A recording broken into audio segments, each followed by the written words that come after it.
You are listening to episode 172 of the Autism Mom Coach. How to avoid summer regression and overwhelm. Welcome to the Autism Mom Coach podcast. I am your host, Lisa Candera. I am a lawyer, a life coach, and most importantly, I am the full-time single mother of a teenager with autism.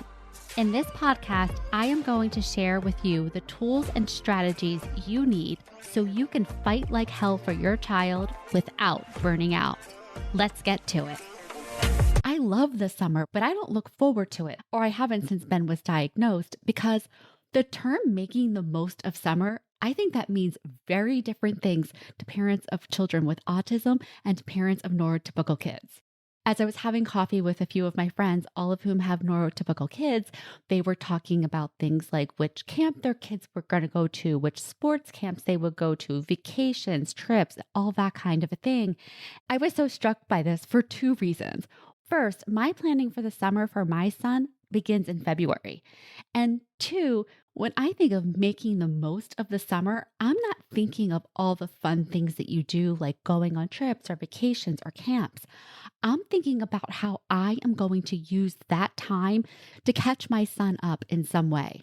In fact, right after he was diagnosed at the age of 2, before the summer would start, I would spend hours in Lakeshore Learning, which, if you have never heard of it, it's like a teacher store where they have all kinds of workbooks and flashcards and all that type of thing for kids, I would say primarily under the age of 10 or 12.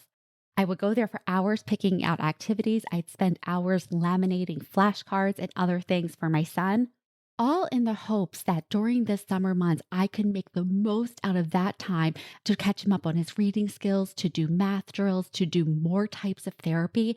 My idea of the summer was an opportunity to load him up so that when he walked into the next school year, he would be on par with the neurotypical kids, or at least closer than he was. And I will tell you, neither of these things made me look forward to summer. So, first of all, with the camps, there were 2 camps that my son could possibly go to. He couldn't just go to like the regular YMCA camp. There was no way. He would get lost so quickly in that. I really needed to find programs that could give him a one-on-one or additional support because I knew he would need it in order to be successful. And I was really lucky because I actually did have options. There was a JCC camp about an hour away that had a program called Open Hearts, Open Doors, and they gave one-on-one aids to special needs kids, but the spaces were really limited, so I had to apply early. And the same thing with the Kinney Center for Autism. This was a camp that was created on St. Joe's campus because St. Joe's in Philadelphia has the Kinney Center, and the Kinney Center are run by students of the program and other paraprofessionals that are experts in autism. And so this was also a fantastic camp for my son to get into. But the space was limited and there was a huge demand. So every year I applied early and I crossed my fingers and I would get into one or other of the camps. And whichever camp Ben got into, I had to make it work. It didn't matter that one camp was an hour in one direction and the other camp was an hour in the other. I had to figure it out, and I did. And so I would either be getting him on the bus for one camp at 8 a.m. and then racing home from work to make sure I could get him off the bus at 4 p.m., or I would be driving him 45 minutes from where I worked to drop him off at camp, drive back to work, and then I hired somebody who worked at the camp to drive Ben to my job in Center City, Philadelphia, where Ben would hang out with me for 2 or 3 hours while I still worked before going home. It was exhausting, but that was the way it is. So I had to create my entire schedule around these camps and their schedules. But I was never guaranteed that Ben would get in. And even so, I was always afraid that one behavior would get him kicked out. Because these camps had long days and the kids are doing a lot. And when Ben gets overloaded, there is a chance that someone's going to get hit or pinched or kicked. And I was always so afraid because if he got kicked out of one of those camps, my summer options were blown. So there was that piece of the summer that just caused me a lot of stress. And the other was my fear that my son would regress over the summer, that all of the gains he had made in his reading, his writing, and his communication would just go out the door.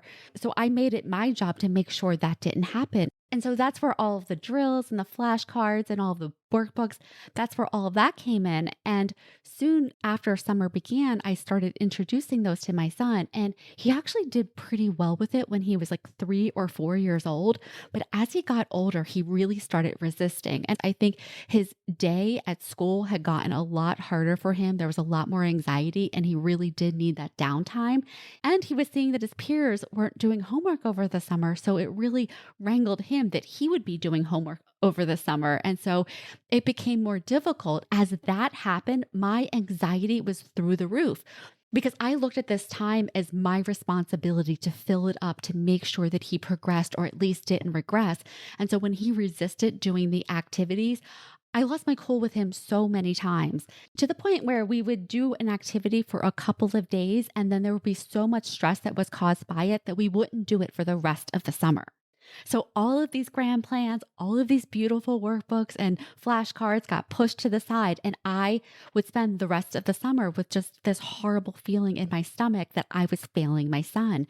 Even if he was having a great time, even if he was doing well in camp, I still lived with the fear and the guilt that I wasn't making the most of the summer for him, and it really showed up in my parenting. I didn't enjoy the things we did as much as I could have because I was always thinking that we should be doing something different. Every time I saw him on the iPad, I would freak out and want to take it away from him and make him do something else or make him play on an app that was more educational. So there was always this push-pull between the two of us of him wanting to do his own thing and chill out and have fun and play games, and me wanting to turn my living room into a classroom. I'm sharing this with all of you because at this time of the year, this is a big issue that I coach my clients on. A lot of clients have fears of regression over the summer, and they also feel the pressure to keep their child engaged academically all summer so that they can either catch up or they can be on par for the next school year. Now, I don't think that there's anything wrong with having academics be part of the summer. In fact, I think it's great. But I want you to check the thoughts and the emotions that you're having around it. If your thought is it's not enough, or I need to catch him up, or my child might regress, that's probably going to create anxiety for you. And if that's creating anxiety, one of two things will happen. You will either be really dysregulated and really irritable as you try to get your child to do the thing, or you'll do nothing. You will run and hide from it. You will avoid it, all while feeling terrible about yourself. That's what I did. So I was never showing up to my son as laid back and chill and, hey, let's do a couple sight words or do a Star Wars workbook math problem. It was much more like, we have to do this. We have to do it now. We have to do it for a certain amount of time. He needs to get a certain percentage of these right before we move on. That energy was terrible because my son picked up on it and it really dysregulated him.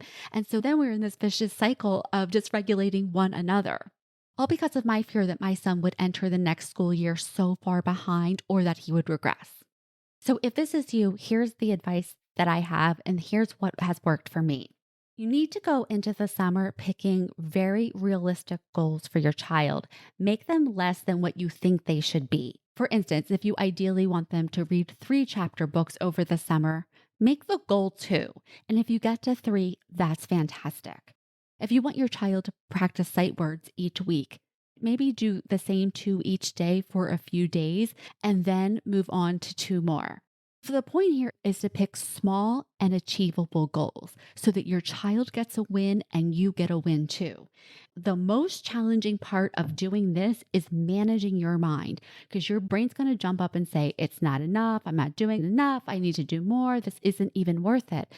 Just notice when that's happening, because if those are the thoughts that you're having, the result is you're probably not going to do anything. This is where you get to see the compounding effect of doing a little bit, but doing it consistently. So for me and Ben, this looked different depending on his age. So when he was younger and he was doing sight words, instead of quizzing him on 20 sight words a night, I would do 1 or 2 a day. And another thing that I did is that for all of his shows, I put on the closed captioning because he watched the same shows over and over. So by putting on the closed captioning, I thought that that would be a way that he could link some of the words written to the words said. And sure enough, he was able to do that. Not all the time, not consistently, but there were some words that he picked up a lot faster because he was seeing them on whatever show he was watching. For things like workbooks, I would buy grade level workbooks at the beginning of the summer, and they had Star Wars ones, which were great. They really inspired my son. Instead of expecting him or wanting him to do the entire workbook, I picked out about 5 pages that I thought were the most important and that I really wanted him to do. Same thing with chapter books. I let him pick out really tiny books so he could have wins. I also let him do the Who Was books because he loved them. Those were an interest to him. And those were also chapter books. Wherever I could be flexible and include something that was of interest to him, I would do it. I would even create little books and little stories about things that he liked or things that we joked about. It could be animals, it could be the Mario characters, stories about his friends. He really liked those. The point there was to be engaging him with small things, but doing it consistently and doing it in a way that it didn't feel like work for me or for him.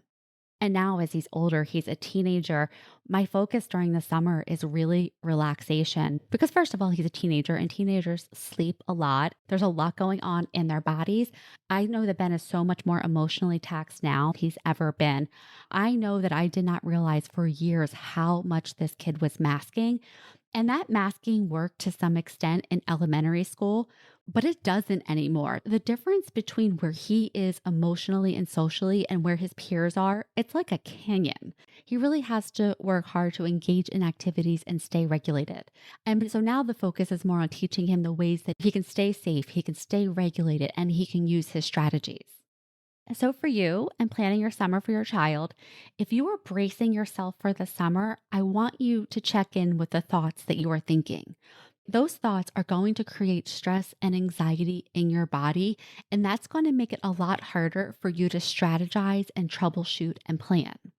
I want to remind you, you have gotten through every summer of your life and your child's life to this point. You will get through this. But I don't want you to just get through it. I want you to be able to enjoy it, and I want you to be able to relax. But to do that, you're going to have to think differently about the summer. If you're thinking about just getting through it or you're focusing on all of your fears of regression, this is going to show up in how you parent, it's going to show up in your energy, and it's going to impact your kiddo. The best thing that you can do for yourself to make the most of summer for yourself and your kiddo is first to recognize the fear and the anxiety that might be coming up for you and validate yourself. Know that it's normal, but we don't want that fear and anxiety running you and running your summer. That's where the decision to create small and achievable goals for you and your kiddo comes in. When you're not putting tons of pressure on yourself and on your child for the summer to look a certain way, you will get to enjoy the summer you are having versus the summer you think you should be having. All right, everyone, that is it for this week's episode. I will talk to you next week. Thanks for listening to the Autism Mom Coach. If you are ready to apply the principles you are learning in these episodes to your life, it is time to schedule a consultation call with me. Podcasts are great, but the ahas are fleeting. Real change comes from application and implementation, and this is exactly what we do in my one-on-one coaching program. To schedule your consultation, go to my website, theautismmomcoach.com, work with me, and take the first step to taking better care of yourself so that you can show up as the parent you want to be for your child with autism.